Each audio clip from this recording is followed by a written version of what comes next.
Alright, tonight we are going to work on the Honda. I have a couple parts I need to put on, a skid plate and a rear rack, so we're going to get those put on. I haven't ridden the Honda in a while. Actually, I haven't ridden the Honda really since before preparing for the Colorado BDR. So I need to get it ready because I'm going to take it out. I have a trip planned in early October to do some riding out in Moab on the Honda. So I need to get the skid plate installed. I need to get the rack on so I can carry my stuff. And if you know me, I always wreck on this bike, so the more protection the better. So yeah, let's get these installed. On a side note, went mountain biking this morning, wrecked really hard. Landed on my left leg really bad actually, so we'll see how much this actually affects my ability to work on the bike. I may be a little slow. If you see me hobbling around, that's why. So with that, let's get into it.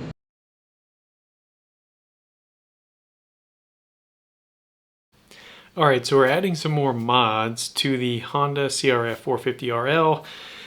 I was trying to get the skid plate on, and actually the skid plate, if you followed me at all, was important as I mentioned in the intro, because I sure do seem to wreck a lot on this bike. And I think it's because this bike makes me want to push harder, it's a bit lighter, so it's easier to pick up, but it does seem like every time I go out, I drop this bike. So taking the original skid plate off, 3 bolts, super easy to get off. I've actually taken it off multiple times because I've attempted to install the skid plate a few times, but I wasn't sent the correct parts. Finally, I ended up having to, as I might have mentioned earlier, I had to actually order the little clip, slide-on bolt clips, or I forget what they're called. There's a technical name for them. I will look them up. They're like these flat clips. I ended up ordering some, got 3 put on. And in this case, I actually kind of had to like bend and kind of finagle the skid plate on to get it into place. But once it's on, now it kind of covers all the way back to the rear linkage, which is nice. It's a little bit of a thicker plastic, and it's a plastic that's actually made to kind of deflect over rocks, so it'll kind of slide and deflect over rocks, as opposed to metal, where sometimes with metal, like metal on rock, it can kind of catch and get abrasive and kind of sharp and actually connect like grip tape. and so I think the idea here with the molecule skid plate is that you can kind of use and abuse it. It'll help protect, but it also kind of help deflect and push things off. So the hardest part with this was really just kind of, I got the top front mounted, but then it was really hard to kind of bend the rear into place. So I had to kind of do some like hand bending, and then so actually mounting the bottom side of the skid plate first, and then mounting it to the front worked a little bit better. Here you can kind of see the difference in the coverage on the original skid plate. It doesn't really cover much. It's not a very thick plastic. It doesn't go very far back. And so you can kind of see the undercarriage side and how much it covered.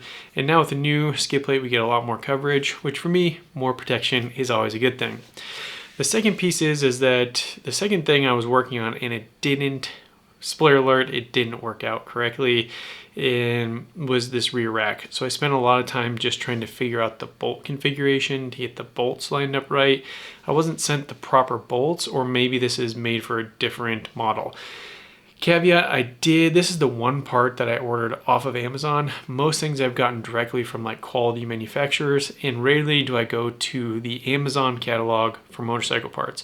Generally, I want to support brands that are making good things, 1. And 2, I've always been afraid of kind of the general quality. Here, ran into a total quality problem. Didn't even have all the bolts to be able to mount the top bracket to the side plates, which then are supposed to I think mount to the tubes, to the seat bolts, but there's no instructions either that came with it. Another downside. I did like the blue of it, and I figured, well, you know, like I really just need to be able to strap something to it so hopefully it'll hold up. The short of it is the bolts on the side, they were either, I kind of had where I was able to get the bolts work to actually mount the rack to the mounting brackets. Got that to kind of work. One bolt was a little short, so I needed to potentially find a replacement if I could find one. However, the bolts to go into where the seat bolts in, one was like way too long. One bolt, it stuck out like 3 inches, and then the other one was way too short. So none of the bolts actually worked to actually mount it to the bike, and I couldn't tell if it was meant to mount a different way, and I couldn't see where else like potentially it wanted to mount up. And every other rack that I've seen actually mounts to the seat bolt, the seat bolting bracket, seat bolts that actually holds the seat in. And so I assumed that's the way this one worked, and then looking at the pictures online from Amazon, that's what it worked. Luckily though, Amazon does seem to have a good return policy, so I am able to return it. I'm going to get my money back. This rack was like 70 bucks. I'm going to spend the extra $40 and I'm going to go to Honda CRFs only. Cool site that has a bunch of stuff for Honda dirt bikes. And I'm going to get one of their actually better racks, and it's only like 150 bucks. Looks like it's way far better built, which will be great because I want to mount this bag up here. This is like a early 2000s like hip camera bag. So I love taking photos, obviously shooting a lot of video for this channel. I always need to carry camera gear. This is a hip camera pack.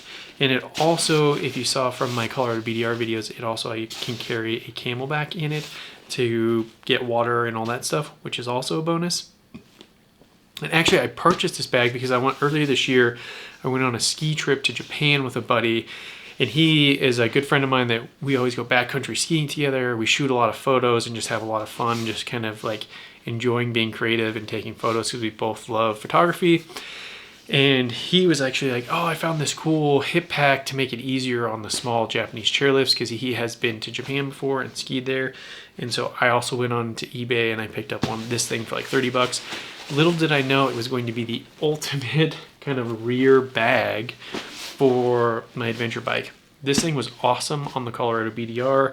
I was able to actually use the hip straps to attach it to the bike. And then it's got little underneath straps where I could really secure it down to the rack. So this thing was awesome. And so I would love to be able to not carry this on my hip, but actually mount it to the back of my Honda when I go on rides. And I am, as I mentioned earlier in the intro, I'm going out to Moab later this fall when the weather is perfect out there. And I have a guided tour that I'm going to take. I've been to Moab a bunch.